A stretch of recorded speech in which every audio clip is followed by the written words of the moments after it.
Hello everyone, welcome back to my channel. Today we will continue our topic solid waste management.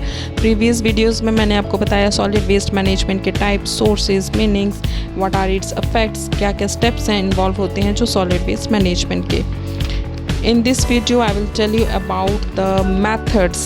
कौन कौन से ऐसे methods हैं जिससे हम solid waste को manage कर सकते हैं. So without wasting time, let's start our topic.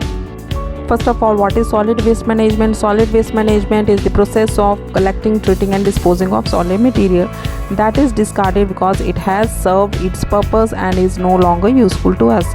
Means collect करना, ट्रीट करना, डिस्पोज करना सॉलिड मटेरियल का जो हमारे लिए अब यूज़फुल नहीं है, जिसका हम पर्पस सर्व कर चुके हैं, उसका पर्पस हम यूज़ कर चुके हैं उन चीज़ों को, सॉलिड मटेरियल को. अब उसको मैनेज करना है कि कैसे मैनेज कर सकें हम सॉलिड मटेरियल को.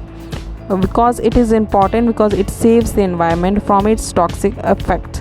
So solid waste जो भी है आइटम्स हम थ्रो अवे करते हैं, हम अपने घरों से, इंडस्ट्रीज से, जो भी कंस्ट्रक्शन से, जो बायोमेडिकल वेस्ट, बहुत सारे अर्बन वेस्ट है, सो जो भी हम थ्रो अवे करते हैं दैट इज़ सॉलिड वेस्ट. अब उसको सॉलिड वेस्ट को कैसे मैनेज करना है, कैसे कलेक्ट करना है, कैसे ट्रीट करना है, कैसे उसको प्रॉपरली मैनेज करना है जिससे हम एनवायरनमेंट को सेव कर सकें from its toxic affect. Now we discuss the important methods of solid waste management. First method is landfill. Landfill क्या होगा? It is a site of disposal waste material.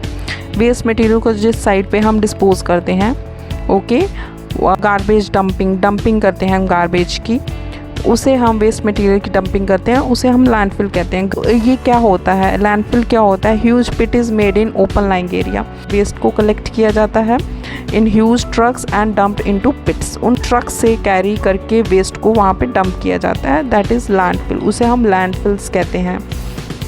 Garbage को वहाँ पे स्प्रेड किया जाता है इन थिन लेयर्स में और उसको कवर किया जाता है क्ले एंड प्लास्टिक फोम से. ओके, नाउ द बॉटम है लैंडफिल्स का, it's line with several layers of clay and thick plastic and sand से उसके बॉटम को लाइन किया जाता है. एंड जो लाइनर होती है वो प्रिवेंट करती है water seepage and contamination of ground water में कंटामिनेशन को. वो जो लाइन होती है उसकी क्ले की, प्लास्टिक की, सैंड की, वो प्रिवेंट करती है water seepage and contamination of ground water.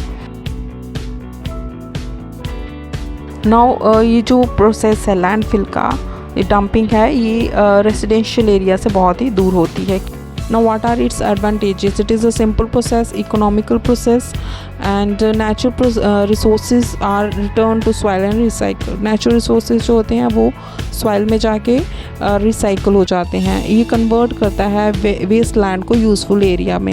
Okay, and landfill area को हम can be reclaimed करके उसको other purpose के लिए यूज़ कर सकते हैं. Disadvantages हैं इसके कि इसके लिए large area की requirement होती है. Next is landfill area will be a source of mosquitoes and flies. Okay, तो इसके लिए requirement होती है application of insecticide and pesticides at regular intervals. So these were the advantages and disadvantages of landfill. Next method is incineration. Incineration method जो है वो बहुत ही hygienic वे है disposing solid material. For disposing solid material, इस process में क्या होता है कि हम डिस्ट्रक्ट करते हैं वेस्ट मटेरियल को बाय बर्न करते हैं सॉलिड वेस्ट मटेरियल को. इस तरह से हम इसको डिस्ट्रक्ट करते हैं, डिस्पोज करते हैं सॉलिड वेस्ट मटेरियल को.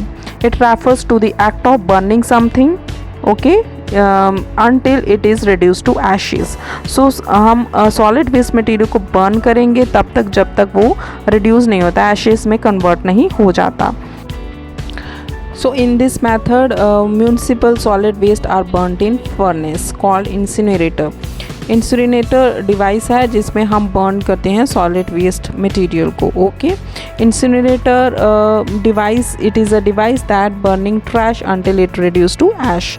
तो जब तक वो कन्वर्ट नहीं होता ऐश में तब तक रिड्यूस नहीं होता, हम उसको बर्न करते हैं. तो इंसिनरेटर इज़ अ फर्नेस, वो फर्नेस है उसे हम इंसिनरेटर कहते हैं.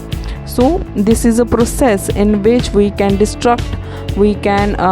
reduce the waste material, burn the waste material until it reduce to ash. Okay, incinerator made up of heavy well insulated material to avoid releasing excessive amount of heat into the environment.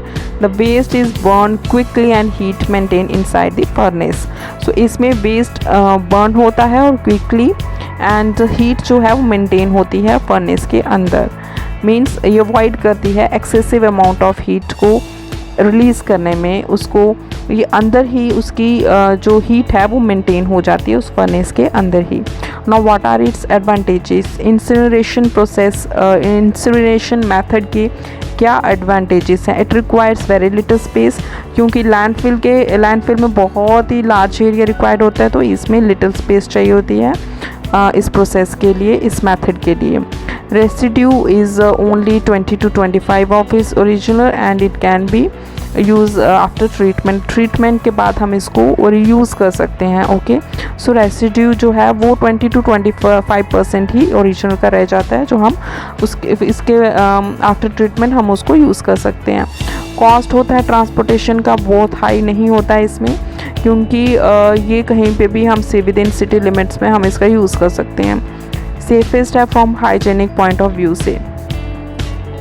Now what are इस disadvantages? Disadvantages क्या हैं इसके? कि operation need skill person, means इसके लिए skills चाहिए होती हैं। इस मेथड के लिए वी नीड स्किल। ओके, तो हमें स्किल्स की ज़रूरत होती है, मीन्स जो स्किल्ड होगी, जिसमें स्किल्स होंगी ये करने की, वही पर्सन ये कर सकता है। Next is formation of smoke, dust and Ashes needed further disposal that में कॉज एयर पोल्यूशन। सो इससे जो स्मोक, डस्ट और एशेज बनती हैं, फॉर्मेशन होती है डिस्पोजल के बाद, तो वो एयर पोल्यूशन कॉज कर सकता है। Next method is composting. Composting is the another popular method है जो प्रैक्टिस होता है in many cities of our country. इसमें इस मेथड में क्या होता है कि ऑर्गेनिक वेस्ट को कन्वर्ट किया जाता है into fertiliser by biological action. इस प्रोसेस में बायोडिग्रेडेबल सॉलिड वेस्ट, जो भी ऑर्गेनिक वेस्ट मटेरियल है, जैसे किचन से फ्रूट्स एंड वेजिटेबल का सॉलिड वेस्ट मटेरियल होता है, तो उसको डिग्रेड किया जाता है, उसको डिकम्पोज किया जाता है, ब्रेक डाउन होता है humus like substance by microorganism like fungi and bacteria.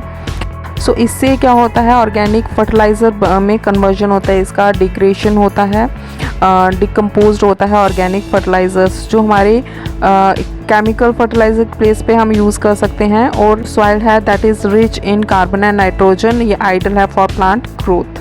Now what are its advantages? Advantages क्या हैं? This method can be use to treat several industrial solid waste, means bulk में हम solid waste material को organic waste में decompose कर सकते हैं।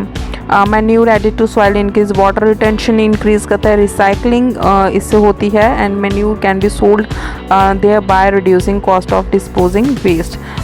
Now what are its disadvantages? Disadvantages क्या हैं कि it requires a lot of space needed, बहुत सारी स्पेस चाहिए होती है, टाइम चाहिए होता है इसके लिए, and it creates a smell, unpleasant smell होती है इसकी, एंड ये स्लो प्रोसेस है। Not all organic matter is suitable for composting, तो इसके लिए सारे जितने भी ऑर्गेनिक मटेरियल है वो सुटेबल नहीं होते हैं। So these were the some advantages and disadvantages.